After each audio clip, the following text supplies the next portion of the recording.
পাক রব্বুল আলামিন বলেন, ফামান কানা ইয়ারজু লিকা রাব্বিহি ফালইআমাল আমালান সালিহা। যে ব্যক্তি তার রবের সাক্ষাৎ কামনা করে সে যেন নেক কাজ করে এবং ইবাদতে শিরিক না করে, আল্লাহর সাথে কাউকে অংশীদার না বানায়। শিরিকের ব্যাপারে 10টি কথা আমরা মনে রাখব। 1 নাম্বার, শিরিক সবচেয়ে বড় জুলুম। সূরা লুকমানের 13 নম্বর আয়াতে আল্লাহ পাক রব্বুল আলামিন বলেন, وَإِذْ قَالَ لُقْمَانُ لِابْنِهِ وَهُوَ يَعِظُهُ يَا بُنَيَّ لَا تُشْرِكْ بِاللَّهِ إِنَّ الشِّرْكَ لَظُلْمٌ عَظِيمٌ। লোকমান হাকিম তার সন্তানকে উপদেশ দিয়ে বলেন, হে সন্তান, তুমি আল্লাহর সাথে শিরিক করবা না। নিশ্চয়ই শিরিক সবচেয়ে বড় জুলুম। শিরিক বড় পাপ, বড় জুলুম। শিরিকের ব্যাপারে দ্বিতীয় কথা, যে ব্যক্তি শিরিক করে আল্লাহ তার জন্য জান্নাত হারাম করে দেয়। যে ব্যক্তি শিরিক করে আল্লাহ তার জন্য জান্নাত হারাম করে দেয়। সূরা মাইদার 72 নম্বর আয়াতে আল্লাহ বলেন, ইন্নাহু মান ইউশরিক বিল্লাহি ফাকাদ হারামাল্লাহু আলাইহিল জান্নাহ ওয়া মাওয়াহুন নার ওয়া মা লিয-যালিমিনা মিন আনসার। যে ব্যক্তি আল্লাহর সাথে শিরিক করে আল্লাহ পাক রব্বুল আলামিন তার জন্য জান্নাতকে হারাম করে দেয়। তার ঠিকানা হলো জাহান্নাম। জালেমদের কোনো সাহায্যকারী নাই। জালেম দ্বারা উদ্দেশ্য হলো যারা শিরিক করে, আয়াতে জালেম দ্বারা তারা উদ্দেশ্য। শিরিকের ব্যাপারে 3 নাম্বার কথা, যে ব্যক্তি শিরিক করে তার সব আমল নষ্ট হয়ে যায়। সূরা জুমারের 65 নম্বর আয়াতে আল্লাহ বলেন, ওয়ালাকাদ উহিয়া ইলাইকা ওয়া ইলাল্লাযীনা মিন ক্বাবলিকা লাইন আশরাকতা লায়াহবাতান্না আমালুক। নবী, আপনার প্রতি এই ওহী প্রেরণ করা হলো, আপনার পূর্ববর্তী নবী যারা তাদের প্রতি ওই নির্দেশ প্রেরণ করা হলো, আপনি যদি আল্লাহর সাথে শিরিক করেন তা আপনার সব আমল নষ্ট হয়ে যাবে। নবীকে আল্লাহ বলছে, আপনি যদি শিরিক করেন, ভাই মাহফিলে মাইক আনতে হয়, বক্স না। এই বক্সে আওয়াজ বিদঘুটে আওয়াজ হয়ে যায়। বক্স গানের, বক্স ইসলামী সঙ্গীতের, ওয়াজের না, মাথায় রেখেন। রাসূলুল্লাহ সাল্লাল্লাহু আলাইহি সাল্লামকে আল্লাহ বলেন, আপনি যদি শিরিক করেন আপনার সব আমল বরবাদ হয়ে যাবে। নবীকে এই কথা আল্লাহ বলছে, আপনি যদি শিরিক করেন আপনার সব আমল নষ্ট। তো আমরা যদি শিরিক করি আমাদের কি অবস্থা হবে? শিরিকের ব্যাপারে 4 নাম্বার কথা, যে ব্যক্তি আল্লাহর সাথে শিরিক করে আল্লাহ তাকে ক্ষমা করবেন না। সূরা নিসার 48 নম্বর আয়াতে আল্লাহ বলেন, ইন্নাল্লাহা লা ইয়াগফিরু আন ইউশরাকা বিহি ওয়া ইয়াগফিরু মা দুনা যালিকা লিমান ইয়াশা। যে ব্যক্তি আল্লাহর সাথে শিরিক করে আল্লাহ তাকে মাফ করেন না। শিরিক যে করে তাকে আল্লাহ মাফ করেন না। শিরিকের নিচে যত অপরাধ আছে আল্লাহ সব মাফ করে দেন। শিরিকের ব্যাপারে 5 নাম্বার কথা, শিরিক সবচেয়ে বড় অপরাধ। বলেন, সবচেয়ে বড় অপরাধ কি? আল্লাহর সাথে শিরিক করা। সহিহ বুখারীর 6861 নম্বর হাদিসের বর্ণনা। এই হাদিসের বর্ণনাকারী সাহাবী আব্দুল্লাহ ইবনে মাসউদ রাদিয়াল্লাহু তাআলা তিনি বলেন, قال رجل يا رسول الله أي الذنب أكبر عند الله। এক ব্যক্তি আল্লাহর রাসূলকে বললেন, ইয়া রাসূলুল্লাহ, আল্লাহর কাছে সবচেয়ে বড় অপরাধ কোনটা? নবীজি বললেন, আনতাদউ লিল্লাহি নিদ্দান ওয়া হুয়া খালাকাকা, আল্লাহ তোমাকে সৃষ্টি করেছেন, এই আল্লাহর সাথে অন্য কাউকে সমকক্ষ নির্ধারণ করা, সমকক্ষ হিসাবে ডাকা। রাতের বেলা আপনি আল্লাহকে বললেন, আল্লাহ সন্তান দাও, ছেলে দাও, মেয়ে দাও। সকালবেলা কবরের সামনে গিয়ে বললেন, ও কবরওয়ালা, ছেলে দাও, মেয়ে দাও। যদি আল্লাহকে বললেন তাহলে কবরওয়ালার কাছে কেন গেলেন? আর কবরওয়ালার কাছে গেলে আল্লাহর কাছে কেন আসলেন? হ্যাঁ, এটা শিরিক। বলেন, এটা কি?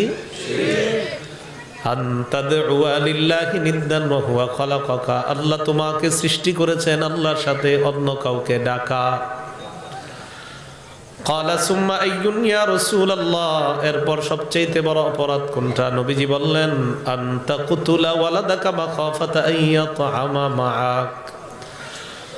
তোমার সন্তান তোমার প্লেটে, তোমার খাদ্যে অংশগ্রহণ করবে, এই ভয়ে সন্তান হত্যা করা। এক সন্তান নেওয়ার পর আরেক সন্তান নেন না 10 বছর। কেন নেন না? কে খাওয়াবে? আল্লাহ বলেন, ওয়ালা তাকতুলু আওলাদাকুম খাশিয়াতা ইমলাক, তোমরা দারিদ্রতার ভয়ে সন্তান হত্যা করো না। নাহনু নারযুকুহুম ওয়া ইয়্যাকুম, আমি যে সন্তান তোমাদেরকে দেই তাদেরকেও আমি রিজিক দেই, আর তোমরা যারা সন্তানের অভিভাবক তোমাদেরকেও আমি আল্লাহ রিজিক দিই। সন্তান, সন্তানের অভিভাবক, উভয়ের রিজিক দেয় কে? আল্লাহ। নবীজি বললেন, আনতাকতুলা ওয়ালাদাকা মাখাফাতা আন ইয়াতআমা মাআক, তোমার সন্তান তোমার সাথে খাদ্যে অংশগ্রহণ করবে, এই ভয়ে সন্তান হত্যা করা। ক্বালা সুম্মা আইয়ুন ইয়া রাসূলুল্লাহ, এরপর সবচেয়ে বড় অপরাধ কোনটা? নবীজি বললেন, আনতুজানি বিহালিলাতি জারিকা, প্রতিবেশীর স্ত্রীর সাথে অবৈধ কাজে লিপ্ত হওয়া। জিনা করা খারাপ, প্রতিবেশীর স্ত্রীর সাথে জিনা করা, জিনার মধ্যে সবচেয়ে ভয়ঙ্কর জিনা। প্রতিবেশীর স্ত্রী আপনাদের কাছে আমানত ছিল, তার দিকে খারাপ দৃষ্টি না দেওয়া আপনার দায়িত্ব, কর্তব্য ছিল। এটা না করে আপনি তার দিকে লোলুপ দৃষ্টি দিলেন, তার স্বামীর অবর্তমানে আপনি সুযোগ নিয়ে তার সাথে অবৈধ কর্মে লিপ্ত হওয়া। রাসূলুল্লাহ সাল্লাল্লাহু আলাইহি সাল্লাম বললেন, এটা বড় বড় অপরাধের একটা। তো 1 নাম্বার বড় অপরাধ আল্লাহর সাথে শিরিক করা। শিরিকের ব্যাপারে 6 নাম্বার কথা, সবচেয়ে বড় কবিরা গুনাহ শিরিক করা। বলেন, সবচেয়ে বড় কবিরা গুনাহ কি? সহিহ বুখারীর 3 পিতা মাতার নাফরমানি করা। 3 নাম্বার কতলুন নাফসি, অন্যায় ভাবে কাউকে হত্যা করা। 4 নাম্বার ওয়াল ইয়ামিনুল গুমুস, মিথ্যা শপথ করা। এটা কি বাজার? ফলের বাজার আসেনি? ফলের দোকান আসেনি বাজারে? আচ্ছা, 4 নাম্বার ওয়াল ইয়ামিনুল গুমুস, মিথ্যা শপথ করা। ফল নিতে আসলো কেউ আপনার কাছে, বলতো মাল্লাটাগুলা কত করে? মালটা আপনি বললেন 200 টাকা। মালটা মিষ্টি হবে নি, টক হবে কিনা বলেন? আল্লাহর কসম টক হবে না। তো দিয়ে দিলেন। ব্যবসায়ী 20 বছরের অভিজ্ঞ, 10 বছরের অভিজ্ঞ, উনি বুঝে কোনটা টক কোনটা মিষ্টি। বিক্রির জন্য দিয়ে দিছে বেচারারে, বেচারা বাসায় নিয়ে দেখে সবগুলা টক। নবীজি বলেন, ওয়াল ইয়ামিনুল গুমুস, মিথ্যা শপথ করা। এটা বড় বড় কবিরা গুনাহের 4 নাম্বার সিরিয়ালে নবী বললেন। জুতার দাম কত? 300 টাকা। কম হয় না? আপনি 25 টাকা কম দেন। বিশ্বাস করেন, আমার কিনা আছে 250 টাকা, 275 না দিলে আমার লাভ হবে না। সদরঘাট গিয়ে খোঁজ নিয়ে জানা যায় জুতা কিনছে 90 টাকা করে। না, এমন যে হবে তা না, কিন্তু আপনি শপথ করলেন কেন? আল্লাহর কসম 250 করে কিনা। আসলে আপনি 250 করে কিনেন নাই, কথার কথা। এই যে শপথ করলেন, এটা কবিরা গুনাহ। 5 নাম্বার শাহাদাতু যুর, মিথ্যা সাক্ষী দেওয়া। নিরপরাধ মানুষকে মিথ্যা সাক্ষীর মাধ্যমে অপরাধী সাব্যস্ত করা। 6 নাম্বার কওলু যুর, মিথ্যা কথা বলা। 6টা কবিরা গুনার আলোচনা এই হাদিসের মধ্যে হয়েছে। এর মধ্যে 1 নাম্বার আল্লাহর সাথে শিরিক করা। বলেন, আল্লাহর সাথে সন্তান দেয় কে? আল্লাহ। ছেলে দেয় কে? আল্লাহ। মেয়েদেরকে, ছেলে মেয়ে একটাও দিবে না, এই ক্ষমতাও কার? তাহলে সব একমাত্র ক্ষমতার মালিককে আল্লাহ। তাহলে সন্তান চাইবো একমাত্র আল্লাহর কাছে। কোথাও যাব না যেখানে গেলে পেটে ইট বেঁধে দেয়, ঠিক না? এমন জায়গায় যাওয়া যাবে না। কি বেঁধে দেয়? আল্লাহ হেফাজত করেন। শিরিকের ব্যাপারে 7 নাম্বার কথা। এখন 7 নাম্বার যে কথাটা বলবো, এটা যদি পারেন সবাই মন দিয়ে একটু শোনেন, মুখস্থ রাখতে পারলে জীবনে অনেক কাজে আসবে। মুসনাদে আহমদ কিতাবের নাম 22,075 নাম্বার হাদিস। এই হাদিসের মধ্যে আসছে, হাদিসের বর্ণনাকারী সাহাবী মুআজ ইবনে জাবাল রাদিয়াল্লাহু তাআলা আনহু বলেন, আওসানি রাসূলুল্লাহ সাল্লাল্লাহু আলাইহি ওয়াসাল্লাম বিআশরি কালিমাত। মুআজ ইবনে জাবাল বলেন, আল্লাহর নবী আমাকে 10টা উপদেশ দিয়েছেন। বলেন কয়টা? 10টা। মুআজ ইবনে জাবাল বলেন, আল্লাহর নবী আমারে দামি দামি 10টা উপদেশ দিয়েছেন। 10টা। এই 10টা উপদেশ যদি মনে রাখতে পারেন, আপনার জীবন সুন্দর করার জন্য যথেষ্ট। 1 নাম্বার নবী বললেন, মুআজ লা তুশরিক বিল্লাহি শাইআ ওয়া ইন কুতিলতা ওয়া হুররিকতা। তোমাকে যদি জ্বালিয়ে দেওয়া হয়, তোমাকে যদি পুড়িয়ে দেওয়া হয়, এরপরেও তুমি আল্লাহর সাথে শিরিক করবা না। তোমাকে যদি জ্বালিয়ে দেওয়া হয়, তোমাকে যদি পুড়িয়ে দেওয়া হয়, এরপরেও আল্লাহর সাথে শিরিক করবা না। মঙ্গলবার দিন কোন রাত ছিল? গুলিস্তান। তো সবরাতের দিন আপনার অনেক জায়গায় মাইকের সামনে বসতেছে, তো গুলিস্তান দিয়ে আসতেছে। গুলিস্তান একটা মাজার আছে, যেটাই হোক। তো যারা কবরে শোয়া, মাজারে শোয়া আল্লাহর ওলি, মাশাআল্লাহ, শাহজালাল রহমতুল্লাহ আলাইহি তো এই দেশ থেকে বেদাত দূর করছে। তো আরও বড় বড় আল্লাহর ওলিরা শোয়া। সিগনালে বসা, আমি বসা উত্তরমুখী সিগনালে, একটা বাস আসতেছে দক্ষিণমুখী হয়ে। তো বাসের হেল্পার ওই দক্ষিণমুখী হয়ে আসতে আসতে মাজারের সামনে সিগন্যাল পড়ে। তো একজন হেল্পার এমন করলো, ওই সিগন্যালটা পড়া মাত্র এমন করলো, একদম 2 চোখ দিয়ে দেখছি। উনি এই কাজটা কেন করলেন? সূরা কাহফের 103 নম্বর আয়াতে আল্লাহ কি সাবধান বানিয়ে দিছে দেখেন। আল্লাহ বলেন, কুল হাল নুনাব্বিউকুম বিল আখসারিনা আমালা। নবী আপনি বলেন, আমি কি তাদের ব্যাপারে বলবো যারা আমলের দিক থেকে ক্ষতিগ্রস্ত? তাদের ব্যাপারে কি আমি বলবো? সূরা কাহফের 103-4 নম্বর আয়াতে আল্লাহ বলেন, আল্লাযীনা দাল্লা সাইয়ুহুম ফিল হায়াতিদ দুনিয়া। যাদের আমল নামা দুনিয়াতেই ব্যর্থ, আখেরাতে তো কাজেই আসবে না। মানে দুনিয়াতেই কোনো কাজে আসবে না, তাহলে আখেরাতে তো আর কিছুই নেই। ওয়া হুম ইয়াহসাবুনা আন্নাহুম ইহসিনুনা সুনআ। আল্লাহ কয়, নবী জানেননি তাদেরকে কারা? তারা হলো ওই সকল মানুষ যারা মনে করে আমরা ভালো কাজ করছি। কি কাজ করছি? এখন বলেন তো, যেই লোকটা ওই আল্লাহর ওলির কবরকে দেখে এমন করলো, উনি তো মনে করতেছে এটা ভালো কাজ। আল্লাহ বলছে এরা আমলের দিক থেকে ক্ষতিগ্রস্ত, এরা আমলের দিক থেকে। কিন্তু উনি কিন্তু হুম ইয়াহসাবুনা, তারা মনে করছে আন্নাহুম ইহসিনুনা সুনআ, যে তারা ভালো কাজ করছে। তো আল্লাহ বলছেন তারা মনে করতেছে ভালো কাজ, কিন্তু আমলের দিক থেকে যে এটা ক্ষতিগ্রস্ত এটা তারা জানে না। আল্লাহ আমাদেরকে শিরকি কর্মকাণ্ড থেকে হেফাজত করেন। তারা আল্লাহর ওলির কোনো কবর দেখা, আল্লাহর ওলির কোনো কবরকে দেখলে এমন করা কি ঠিক হবে? বলেন। আন্নাহুম ইহসিনুন ওয়া হুম ইয়াহসাবুনা আন্নাহুম ইহসিনুনা সুনআ। তারা মনে করে তারা ভালো কাজ করতেছে, আসলে আমলের দিক দিয়ে তারা ক্ষতিগ্রস্ত, আমলের দিক দিয়ে তারা ক্ষতিগ্রস্ত। আল্লাহ আমাদেরকে এই জাতীয় কাজ, যেটা আমরা আসলে ভালো মনে করতেছি, আসলে তো ভালো না, আল্লাহ এই জাতীয় আমাদের চোখে ভালো, আসলে আল্লাহ আর রসুলের চোখে যা ভালো না, তা থেকে আল্লাহ আমাদেরকে হেফাজত করেন। তাহলে কাজ কি আমার আপনার মন মতো হবে না? আল্লাহ রসুলের মতো হতে হবে। আল্লাহ রসুল যেভাবে বলেছেন এইভাবে হতে হবে। যদিও আমরা ভালো মনে করি 20 রোজায় 20 কচু রান্না করে কিছু কিছু এলাকায়, 20 রোজায় 20 কচু। এরকম একজনের সাথে আমার দেখা, কি দিয়ে ইফতারি করছেন? 20 কচু দিয়া। আর জানেন না আজকে 20 রোজা, তো 20 কচু কেন এটা খান? জানি না, ছোটবেলা থেকে খাইতেছে। তো এটা কোনো কথা যে 20 রোজায় 20 কচু রান্না করবে? আল্লাহ জানে কোত্থেকে আসছে এই সমস্ত কর্মকাণ্ড। আল্লাহ হেফাজত করেন। 1 নাম্বার, মুআজ তোমাকে যদি জ্বালিয়ে দেওয়া হয়, তোমাকে যদি পুড়িয়ে দেওয়া হয়, এরপরেও তুমি আল্লাহর সাথে শিরিক করবা না। 2 নাম্বার ওয়ালা তাউক্কান্না ওয়ালিদাইকা ওয়া ইন আমারাকা আন তাখরুজা মিন আহলিকা ওয়া মালিকা। মুআজ, তোমাকে যদি তোমার পরিবার তোমার সম্পদ থেকে ত্যায্য করে দেওয়া হয়, পরিবার থেকে বের করে দেওয়া হয়, মা বাবা যদি বলে সম্পদ তুমি ছেড়ে চলে যাও, ঘর ছেড়ে চলে যাও, এরপরেও মা বাবার নাফরমানি করবা না, মা বাবার নাফরমানি করবা না। 2 নাম্বার। 3 নাম্বার ওয়ালা তাতরুকান্না সালাতান মাকতুবাতান মুতাআম্মিদা। মুআজ, এক ওয়াক্ত ফরজ নামাজ ইচ্ছাকৃতভাবে ছেড়ে দিবা না। কি নামাজ? ফরজ। ফজর না ফরজ? ফরজ। এক ওয়াক্ত ফরজ নামাজ ইচ্ছাকৃতভাবে ছেড়ে দিবা না। ফাইন্না মান তারাকা সালাতান মাকতুবাতান মুতাআম্মিদা ফাকাদ বারিআত মিনহু জিম্মাতুল্লাহ।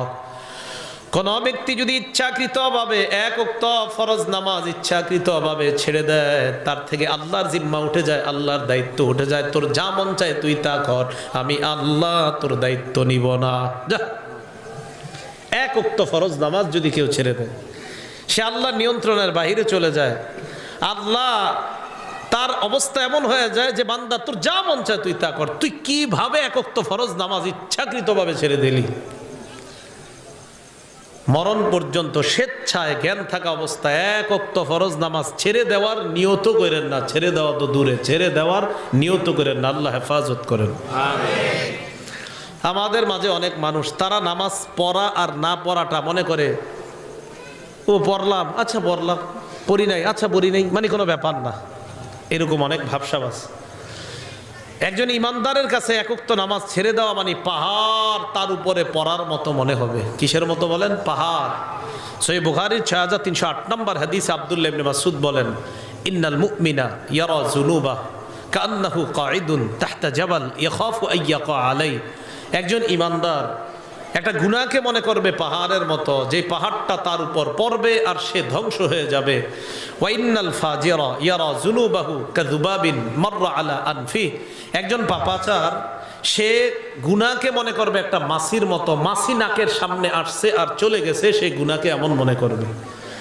একজন ইমানদার আর পাপাচারের পার্থক্য দেখেন। ইমানদার এক ওয়াক্ত নামাজ ছেড়ে দেওয়াটা মনে করবে আমার কাছে পাহাড়, আর একজন পাপাচার নামাজ ছেড়ে দেওয়াটা মনে করবে মাছি, কোনো ব্যাপার না, পড়লে পড়ছি না বললে না পড়ছি, কি এরকম। রাসূল বলেন এক ওয়াক্ত ফরজ নামাজ ছেড়ে দিবা না। 4 নাম্বার ওয়ালা তাশরাবান্না খামরা। মুআজ, মদ পান করবা না। ফাইন্নাহু রাসু কুল্লি ফাহিশা। মদ সমস্ত অশ্লীলতার মূল। কি পান করবা না? মদ। মদ দ্বারা উদ্দেশ্য যত মাদক দ্রব্য আছে, গাঁজা, ইয়াবা, বাবা, হিরোইন, ফেন্সিডিল, আফিম, কানাডারাই, মাস্তুদ যা আছে সব মদকের অন্তর্ভুক্ত। ইবনে মাজার 4020 নম্বর হাদিসে আল্লাহ নবী বলেন, লা ইয়াশরাবান্না নাসুম মিন উম্মতি আল খামরা ইউসাম্মুনাহা বিগাইরি ইসমিহা। আমার উম্মতের একদল মানুষ মাদক সেবন করবে, নাম দিবে অন্য নাম, মদের নাম হবে বিয়ার। কি নাম হবে? বিয়ার। অনেকে মনে করে এটা কোনো ব্যাপার না, বিয়ার কি না ব্যাপার না। মাদক নিয়ে বয়ান করতে গিয়ে আমি লেখাপড়া করছি, তো বিয়ারের ব্যাপারে ওখানে যা লেখা, বিয়ার মানুষকে এমন করে দেয় যে এমন ঘুম হয় তার, ফজর কোন দিক দিয়ে যায় তার খেয়ালও থাকে না, পরের দিন 10টা 11টায় ওঠে, সব এমন অবস্থা হয়ে যায়, পুরো শরীরটা তার শুকায়া যায়, তার অবস্থা এমন হয়। গত বছর মাদক নিয়ে এক জায়গায় আলোচনা ছিল, 20টা মাদক দ্রব্যের নাম মুখস্থ করছিলাম, ওখানে বিয়ারের নামও লেখা আছে। তো এই জন্য এইগুলা এই নাম দিবে অন্য নাম, নাম দিয়া এরা সেবন করবে, আর মনে করবে এটা মদ না, গাঁজা খায় চিবাই চিবাই বৈশা, এটা কি আর মদ, কিন্তু মাদক। বলেন মদ না কি মাদক? বলেন কি? হ্যাঁ, এটা মাদক। তো 4 নাম্বার, মদ পান করবা না। 5 ইয়াকা ওয়াল মাসিয়া ফাইন্না বিল মাসিয়াতি হাল্লা সাখাতুল্লাহ। মুআজ, নাফরমানি করা থেকে বাঁচো, নাফরমানির কারণে আল্লাহর গজব আসে। বলেন নাফরমানির কারণে কি আসে? দেখেন আমরা কয়েকজন অপরাধ করি, নিরপরাধ মানুষগুলোর উপরে গজব আসে। একটু ভাবেন তো আমি আপনি কতটা খারাপ। আমাদের অপরাধের কারণে ভালো মানুষগুলা গজবের মধ্যে পড়ে, তো আমরা কতটা খারাপ চিন্তা করেন। একটা হাদিস শোনাই, তারপর ওখানে যাই। কয়টা হলো? 5টা হবে, কয়টা মোট? 10টা। একটা হাদিস শুনে পরে আবার হাদিসে যাই। এই মুসনাদে আহমদের 26,638 নম্বর হাদিসে আছে।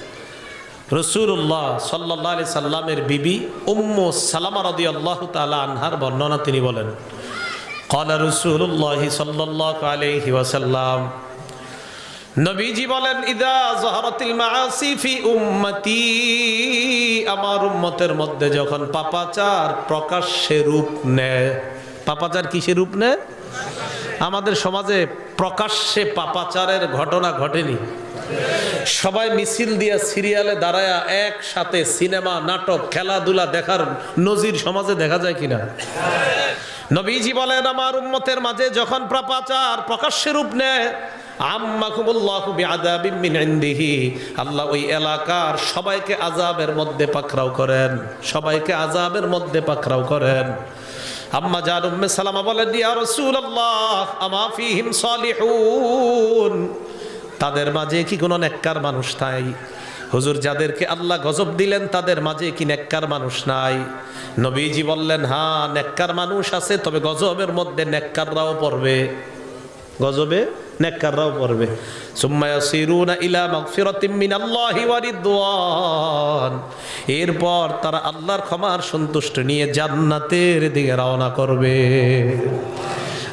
নেককাররা কিয়ামতের মাঠে আল্লাহর সন্তুষ্টি আর ক্ষমা নিয়ে জান্নাতের দিকে রওনা করবে নেককাররা।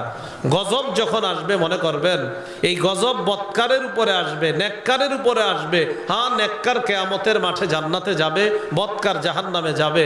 করোনা ভাইরাসে কত আল্লাহওয়ালা মানুষও মারা গেছে না? কিন্তু এই গজবটা ছিল অপরাধীদের জন্য, কিন্তু ওই গজবে দেখেন কত ভালো মানুষও পাকড়াও হয়ে গেল। এই জন্য গজব যখন আসে, খারাপদের সাথে সাথে ভালো মানুষগুলাও গজবে পড়ে। তাই যারা অপরাধ করে তাদের মনে এই চিন্তা আসা উচিত যে আমার পাপের কারণে অন্যরা কষ্ট পাবে, আমি কতটা খারাপ। আল্লাহ আমাদেরকে পাপ থেকে বাঁচার তৌফিক দান করেন। কয়টা উপদেশ? 10টা।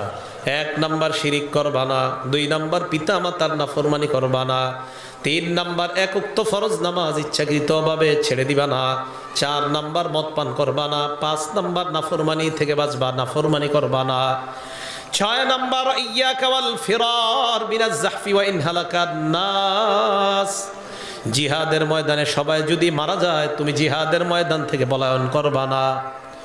7 নাম্বার ইদা আসাবান নাসা মুতান ওয়া আনতা ফীহিম ফাসবুত, কোন এলাকার মধ্যে যদি মহামারী দেখা দেয় আর ওই এলাকায় যদি তুমি থাকো, মহামারীর ভয়ে ওই এলাকা ছেড়ে অন্য কোথাও যাবে না।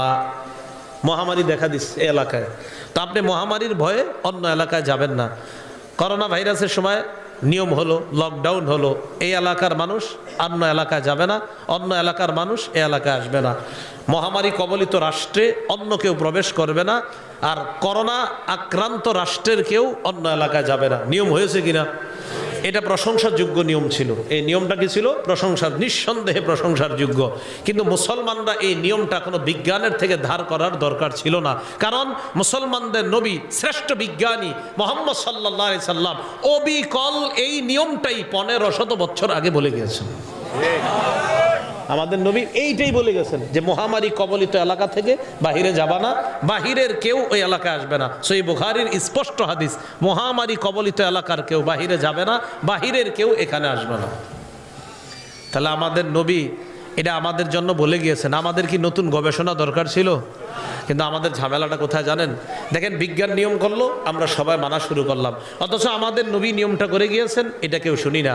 আজকে যদি বিজ্ঞান নিয়ম করে আপনাদেরকে বলে যে নামাজ পড়ো, যদি বিজ্ঞান নিয়ম করে ঠিকই মানুষ নামাজ পড়বে। মানুষের অবস্থাটা হয়েছে এখন যে বিজ্ঞান যেটা বলবে এটা মানবে, অথচ আল্লাহ রসুল যেটা বলে এটা মানতে গিয়ে মানুষ চিন্তা করে, আহারে কি না কি, একটু পরে কাপড়টা ভালো না, পরে নামাজটা পড়বো, এরকম। আল্লাহ আমাদেরকে হেফাজত করেন। কয় নাম্বার হইল? 7 নাম্বার। 8, 9, 10 অভিভাবকরা মন দিয়ে শোনেন। 8, 9, 10 অভিভাবকরা শোনেন। 8 নাম্বার, আনফিক আলা আহলিকা মিন তাওলিকা, তুমি তোমার পরিবারের উপর সামর্থ্য অনুযায়ী খরচ করবা। আপনার 20,000 টাকা বেতন, বাস আপনি এই টাকা দিয়ে আপনার পরিবারকে চালানোর চেষ্টা করা। আপনি 21,000 বা 22,000 টাকা খরচের চিন্তাও করেন না, উল্টা 2-3 হাজার টাকা সেভ করার চেষ্টা করবেন। আপনি যদি 20,000-এর জায়গায় মাসে 2,000 টাকা বেশি খরচ করেন, আপনার ইনকামই 20,000, কোনো মতে আপনার 20,000-এর বেশি ইনকাম নাই। তো বলেন তো প্রতি মাসে 22,000 হলে বছরে কত বেড়ে যায়? 12 দুগুণে 24,000। এই যে 12 দুগুণে 24,000 টাকা আপনার বাড়লো, এই ক্ষতিপূরণটা দিতে গেলে আপনি সুদি কারবারে হয়তো হাত বাড়াবেন। এই জন্য রাসূলুল্লাহ সাল্লাল্লাহু আলাইহি সাল্লাম বললেন 8 নাম্বার, তুমি তোমার পরিবারের উপর সামর্থ্য অনুযায়ী খরচ করবা। 9 নাম্বার, ওয়ালা তারফা আনহুমা সাকা আদাবা, তুমি তোমার পরিবারের উপর থেকে শাসনের লাঠি উঠাইবা না। পরিবার থেকে শাসনের লাঠি উঠাইবা না, এর দ্বারা উদ্দেশ্য হলো আপনার সন্তান তারা যেন আপনার ব্যাপারে এই ভয় রাখে যে নামাজ না পড়লে এই ঘরে আমার আব্বা আর আম্মা, নামাজ না পড়লে আমাদেরকে খানা পিনা দিবে না, নামাজ না পড়লে আমাদের চাহিদা পূরণ করবে না। সন্তানের ভিতরে এই অনুভূতি জাগ্রত করা। বর্তমানে অভিভাবকরা এই কাজ করবে কখন? আমি মাওলানা হয়েছি 11 বছর হয়েছি, এখনো বাড়িতে গেলে যদি ঘুমাই আম্মা ডাক দেয় ওঠ, উঠি। আবার ডাক দেয়, প্রথমে বিবি ডাক দেয়, তো বিবির ডাক অতটা মনে করেন হয়তো গুরুত্ব যদি না দেই, পরে আম্মা এসা ডাক দেয়, আমার ঘুম খুব গভীর, উঠাইতে বড় কষ্ট হয় আমারে, আইসা ডাক দেয় ওঠ, তো উঠি। আবার আইসা কয় ওঠ, উঠি। আবার কয় কিরে উঠছ? জি আম্মা উঠতেছি। তো আরেকবার যদি দেরি করি কয় এইগুলারে কি মাদ্রাসায় পড়ালেখা করাইছি, ফজরের নামাজে এতবার ডাকা লাগে, উইঠা দৌড় দিই। আবার যদি ও ডাক দেয় না জানি আরো কত কিছু কয়ে ফেলে। তো এখানে আমি মাওলানা হয়ে গেছি, আপনারা কত আমার রিসিপশনে কত কিছু করেন, কত দাম দেন, সম্মান দেন, আমারও আমার আম্মা এইভাবে এখনো বকাবাদ্য করে ফজরের সময়। এটা শাসনের লাঠি, এটা রাসূল বলছেন যে শাসনের লাঠি পরিবার থেকে উঠাইবা না। এখন আপনারা সন্তানরে উঠাবেন কি? আপনি নিজেই তো ওঠেন না। হ্যাঁ, সন্তানকে আপনি কোথায় উঠাইবেন শাসনের লাঠি দিয়া ফজরের সময়? আমার বড় ভাই বা অন্যরা যারা জেনারেল লাইনেও আমার ভাই পড়ছে দেখছি, 2 ভাই যারা একসাথে শোয়। জেনারেল লাইনের ছেলেগুলোর অবস্থা আগে এমন ছিল, স্কুল কলেজের 2 জনে পাশাপাশি শোয়া, ফজরের সময় একটা আরেকটার গুতায় ওঠ ওঠ ওঠ, দাদি আসতেছে লাঠি নিয়ে, দাদা আসতেছে, আব্বা আসতেছে, তাড়াতাড়ি তাড়াতাড়ি নামাজ যাইতে হবে, এরকম একটা মানসিকতা ছিল। কিন্তু এখন পরিবারের সবাই 4টা পর্যন্ত তাহাজ্জুদ পড়ার কারণে কেউ আর উঠতে পারে না ফজরে। 3টা-4টা পর্যন্ত তাহাজ্জুদ পড়ার কারণে ফজরের নামাজে আর কেউ উঠতে পারে না। তাহাজ্জুদ বুঝছেন? একদম পরিবারের সবাই মনে করেন একদিকে টেলিভিশন চালায়, আরেকদিকে মোবাইল চালায়, এইগুলা 3টা বাজে ঘুমায়, তো এরা উঠবে কি? না বাপ ওঠে, না ছেলে ওঠে, না কে ওঠে। পুরা ঘরটা আল্লাহর গজবে রূপান্তরিত হয়ে যায়। হাজার হাজার টাকা ইনকাম থাকে কিন্তু ওই ঘরে শান্তি থাকে না, এই অবস্থা। রাসূলুল্লাহ সাল্লাল্লাহু আলাইহি সাল্লাম বললেন 9 নাম্বার, পরিবারের উপর থেকে শাসনের লাঠি উঠাইবা না। তাই অভিভাবকরা শাসনের লাঠি উঠানোর আগে আপনি নিজে নামাজি হন, আপনি তো বলেন না। আল্লাহ বুঝার তৌফিক দান করেন। 10 নাম্বার, ওয়া আখিফুম ফিল্লাহি আযজা ওয়া জাল, পরিবারকে সদা সর্বদা আল্লাহর ব্যাপারে ভয় দেখাও। এই 10টা উপদেশ রাসূল দিলেন, একটু মন দিয়ে শোনেন। 1 নাম্বার, শিরিক করবা না। 2 নাম্বার, পিতামাতার নাফরমানি করবা না। 3 নাম্বার, ফরজ নামাজ ছেড়ে দিবা না। 4 নাম্বার, মদ পান করবা না। 5 নাম্বার, নাফরমানি করবা না। 6 নাম্বার, জিহাদের ময়দান থেকে পালাবে না। 7 নাম্বার, মহামারী কবলিত এলাকা থেকে পালিয়ে যাবে না। 8 নাম্বার, পরিবারের উপরে তুমি তোমার সাধ্য অনুযায়ী খরচ করবা, তোমার যা ইনকাম এটার মধ্যে তুমি খরচ করবা। 9 নাম্বার, শাসনের লাঠি উঠাবা না। 10 নাম্বার, পরিবারকে আল্লাহর ব্যাপারে ভয় দেখাও। আল্লাহ কথাগুলা গুরুত্ব দেওয়ার তৌফিক দান করেন। তাহলে 1 নাম্বার কি ছিল? জ্বালিয়ে যদি দেওয়া হয়, পুড়িয়ে দেওয়া হয়, কি করা যাবে না? শিরিক করা যাবে না। শিরকের অপরাধ থেকে, শিরকের গন্ধ থেকে আল্লাহ আমাদেরকে হেফাজত করেন। শিরকের ব্যাপারে 8 নাম্বার কথা, তিরমিজি শরীফের 3540 নাম্বার হাদিস। এই হাদিসটাকে হাদিসে কুদসি বলা হয়, মানে নবীজি বলবে, আল্লাহর বক্তব্যটা নবীজি বলে দিবেন। আল্লাহ পাক রব্বুল আলামিন বলেন, ইবনা আদম, হে আদম সন্তান, তুমি যদি গুনাহ করো, গুনাহ করার পর আমার কাছে যদি ক্ষমা পাওয়ার আশায় তুমি ক্ষমা চাও, বলেন সবাই কিসের আশায় ক্ষমা চাই? হ্যাঁ বলেন, ক্ষমা পাওয়ার আশায় যদি ক্ষমা চাও। তাহলে বলেন তো, আজকে থেকে আমরা আল্লাহর কাছে যতবার ক্ষমা চাবো, কিসের আশায় ক্ষমা চাবো? ক্ষমা পাওয়ার আশায় যদি ক্ষমা চাও, আল্লাহ কত সুন্দর করে বলে দেখেন, গফারতু লাকা আলা মা কানা মিনকা ওয়ালা উবালি। তুমি আমার কাছে যদি ক্ষমা পাওয়ার আশায় ক্ষমা চাও, আমি আল্লাহ তোমার সবগুলা অপরাধ মাফ করে দিতে কারো পরোয়া করব না। এরপর আল্লাহ বলেন, ইবনা আদম লাউ বালাগাত যুনুবুকা আনানাস সামা সুম্মা ইস্তাগফারতানি। আদম সন্তান, তোমার গুনাহ যদি আকাশের চূড়ায় গিয়ে পৌঁছে, এরপর তুমি আমার কাছে ক্ষমা চাও, আকাশের চূড়া পরিমাণ গুনাহ নিয়ে যদি আমি আল্লাহর কাছে এসে বলো, আল্লাহ আমি গুনাহ করছি, তুমি আমাকে মাফ করে দাও, আল্লাহ পাক রব্বুল আলামিন বলেন, আমি তোমার এই পরিমাণ গুনাহ মাফ করে দিতেও আমি কোনো পরোয়া করি না। এরপর আল্লাহ বলেন, ইবনা আদম লাউ আতাইতানি বিকরাবিল আরদি খাতায়া। আদম সন্তান, তুমি যদি আমার কাছে জমিন পরিমাণ গুনাহ নিয়ে আসো। কি পরিমাণ গুনাহ? জমিন পরিমাণ গুনাহ নিয়ে আসো। সুম্মা লাকিতানি লা তুশরিকু বিল্লাহি শাইআ। এরপর আমার সাথে যদি সাক্ষাৎ করো এমন অবস্থায় যে তুমি আল্লাহর সাথে শিরিক করো না। আল্লাহ বলেন, তুমি আমার কাছে আসলা, আমি দেখলাম তোমার আমল নামায় প্রচুর গুনাহ আর গুনাহ, কিন্তু শিরিক নাই। কি নাই? গফারতু লাকা আলা মা কানা মিনকা লা তাইতুকা বিকরাবিল আরদি মাগফিরা। আমি দুনিয়া পরিমাণ ক্ষমা নিয়ে তোমাকে ক্ষমা করে দিব। দুনিয়া পরিমাণ পাপ নিয়ে আসছো, আমি আল্লাহ দুনিয়া পরিমাণ ক্ষমা নিয়ে তোমাকে ক্ষমা করে দিব করব। এতে আমি আল্লাহ কোনো পরোয়া করি না। পরোয়া কারে কয়? আমি এটা করবো, আপনার কি? এটারে কয় পরোয়া। আমি এটা করব, তোমার কি? এটারে কয় পরোয়া। মানে আল্লাহ বলেন, আমার বান্দাকে আমি মাফ করব, এতে কার কি? আমার বান্দাকে আমি ক্ষমা করব, আমি কারো পরোয়া করি না। আমি আর উনি বললাম যে আল্লাহ একটা মানুষের এই দুনিয়া পরিমাণ অপরাধ মাফ করে দিল, তা আল্লাহ বলেন আমি আমার বান্দাকে মাফ করব, তোমাদের সমস্যা কোথায়? আল্লাহ কারো পরোয়া করে না। ভাই, আল্লাহর কাছে মাপ চাইেন, শিরিকের অপরাধ থেকে তওবা করেন, গুনাহ থেকে আল্লাহর কাছে তওবা করব, আল্লাহ যেন আমাদেরকে মাফ করে দেয়। শিরকের ব্যাপারে 9 নাম্বার কথা। গতকালকে কি বার ছিল? এখন আচ্ছা, বৃহস্পতিবার তো গতকাল হয়ে গেছে, শুক্র। আচ্ছা, যাই হোক। আচ্ছা, বৃহস্পতিবার কি ছিল? বৃহস্পতিবার। 2টা বারের নাম সবাই 2 বার বলেন। বলেন, সোমবার, বৃহস্পতিবার, এটা 2 বার বলেন সবাই। আবার বলেন। এই 2টা নাম মুখস্থ হয়েছে সবার? আচ্ছা, এবার হাদিস শোনেন। মুসলিম শরীফের 6440 নাম্বার হাদিস। এই হাদিসের মধ্যে রাসূলুল্লাহ সাল্লাল্লাহু আলাইহি সাল্লাম বলেন, তু'রাদুল আ'মাল ফি কুল্লি ইয়াউমি খামিসিন ওয়া ইসনাইন।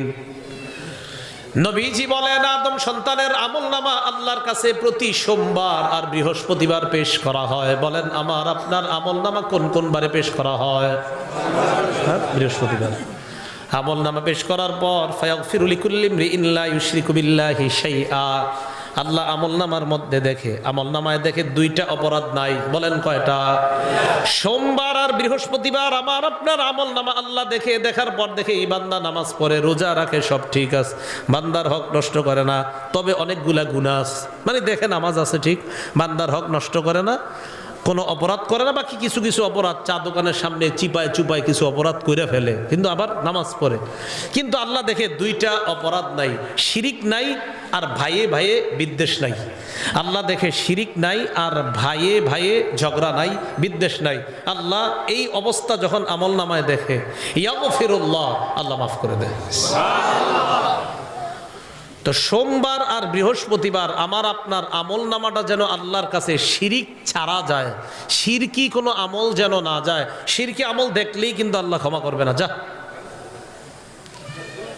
তাহলে বুধবারে আর রবিবারে টেনশন করবো আমরা। রবিবারে টেনশনে থাকবো যে সোমবারে আমার আমল নামা আল্লাহর কাছে যাবে, বুধবারে টেনশনে থাকবো যে আমার আমল নামাটা আগামীকাল বৃহস্পতিবার আল্লাহর কাছে যাবে। যদি কারোর সাথে বিদ্বেষ থাকে বলবেন, আল্লাহ কারোর সাথে আমার বিদ্বেষ নাই, থাকলে আমি এই মুহূর্তে ক্ষমা করে দিছি। মাবুদ, আমি জানা কোনো শিরিক করি নাই, অজানা শিরিক করছি কিনা জানি না, আল্লাহ করে থাকলে তুমি মাফ করে দিও। মাবুদ গো, কালকে আমার আমল নামাটা যেন তোমার কাছে শিরিক মুক্ত আমল নামা যায়। আল্লাহ তুমি এই একটা মানুষ হিসাবে আমারে কবুল করে নাও। তো সাবধান, শিরকি কোন আমল আল্লাহর কাছে পাঠায়েন না। মনে থাকবে তো কথাগুলা? আচ্ছা, 10 নম্বর শিরিকের ব্যাপারে কথা। রাসূলুল্লাহ সাল্লাল্লাহু আলাইহি সাল্লাম ইন্তেকালের 5 দিন আগে একটা হাদিস বলছে। কয়দিন আগে বলেন তো? ইন্তেকালের আগে নবীজি কথাগুলা বলবেন, এগুলার গুরুত্ব কম না অনেক বেশি? ওলামা ছাড়া অন্য যারা আছেন, ওলামা হযরতরা ছাড়া অন্য যারা আছেন, বলেন তো কোন নবীরে খলিল বলা হয়? সবাই বলেন কোন নবীরে? আর কোন নবীরে খলিল বলা হয়নি? হ্যাঁ, এই নাটা জোরে বলেন, বলা হয়? আরো জোরে। এই না কেন বলাইলাম জানেন? যাতে ভবিষ্যতে আর ভুল না হয়। আরেকজন নবীরেও খলিল বলা হয়। বলেন আরেকজন নবীকে কি বলা হয়? হ্যাঁ, মানে আমি না জোরে বলাইলাম কেন? আমাদের এই ভুলটা যেন কেটে যায়, ভুলটা যেন কেটে যায়, এই জন্য জোরে না বলছেন যারা যারা, দেখবেন আর ভুল হবে না। 2 জন নবী খলিল। বলেন কয়জন নবী? ইব্রাহিম নবী খলিল, এটা তো জানি আমরা। আরেকজন নবী খলিল, বলেন আমাদের নবী। বলেন কি? আমাদের নবী রাসূলুল্লাহ, হাবিবুল্লাহ, খলিলুল্লাহ। সুবহানাল্লাহ। তাহলে আমাদের নবী রাসূলুল্লাহ, আবার হাবিবুল্লাহ, আবার খলিলুল্লাহ। রাসূল ইন্তেকালের 5 দিন আগে বলে গিয়েছে, ইব্রাহিম নবী যেমন খলিল আমিও খলিল। সুবহানাল্লাহ। মুসলিম শরীফের 1075 নম্বর হাদিস। যদিও খলিল বলাটা আমার উদ্দেশ্য না, আমার উদ্দেশ্য শিরিকের অংশ আলোচনা করা। এই হাদিসে শিরিকের কথা আছে। ক্বালা রাসূলুল্লাহ সাল্লাল্লাহু আলাইহি ওয়াসাল্লাম, নবীজি বলেন, ইন্নী আবরাউ ইলাল্লাহ আইয়াকুনা লি মিনকুম খলিল। তোমাদের মধ্যে আমার কোনো খলিল নাই, অন্তরঙ্গ বন্ধু নাই। খলিল মানে অন্তরঙ্গ বন্ধু, খলিল মানে ঘনিষ্ঠ বন্ধু। তোমাদের মধ্যে আমার কোনো খলিল নাই, ক্লোজ বন্ধু নাই, কাছের বন্ধু নাই, ঘনিষ্ঠ বন্ধু নাই। কেন নাই? ফাইন্নাল্লাহ তাআলা ইত্তাখাযানি খলিলান কামা ইত্তাখাযা ইব্রাহিমা খলিলা। নবীজি বলেন, যেমনি ভাবে আল্লাহ ইব্রাহিম নবীকে খলিল বানিয়েছেন, তেমনি ভাবে আল্লাহ আমাকেও খলিল বানিয়েছেন। কয় নবী হলো খলিল? ইব্রাহিম নবী যেমন খলিল, তেমনি ভাবে আমিও খলিল। আমি যেহেতু আল্লাহর খলিল, তাই তোমাদের মধ্যে আমার কোনো খলিল নাই। খলিল মানে কাছের বন্ধু, ঘনিষ্ঠ বন্ধু, অন্তরঙ্গ বন্ধু। নবীজি বলেন, ইব্রাহিম নবী যেমন আল্লাহর কাছের বন্ধু, আমিও আল্লাহর কাছের বন্ধু। তবে নবী বলেন, লাউ কুনতু মুত্তাখিযান মিন উম্মতি খলিলা লাত্তাখাযতু আবা বকরিন খলিলা। নবীজি বলেন, আমার উম্মতের মধ্যে আমি যদি কাউকে খলিল বানাইতাম, আবু বকরকে আমার খলিল বানাইতাম। বলেন এবার, মানুষের মধ্যে নবীজির কোনো অন্তরঙ্গ বন্ধু যার আরবি হলো খলিল, নবীর কোনো খলিল আছে? যদি হতেন, কে হতেন? সিদ্দিক। যাক, একটা জিনিস আমরা জেনে ফেললাম হাদিসের কারণে। এবার হাদিসের পরের অংশটা শোনেন। আলা ওয়া ইন্না মান কানা ক্বাবলাকুম কানু ইয়াত্তাখিযুনা কুবুর আমবিয়াইহিম ওয়া সালিহিহিম মাসাজিদা। শোনো, তোমরা তোমাদের পূর্ববর্তী জাতি তাদের নবীদের কবর এবং ওলিদের কবর, এই নবী আর ওলিদের কবরকে সিজদার স্থান বানাইতো। নাউযুবিল্লাহ। আমাদের সিজদার স্থান কোথায় জানি? আমাদের সিজদার স্থান কোথায়? আমরা সিজদা দিই কাকে?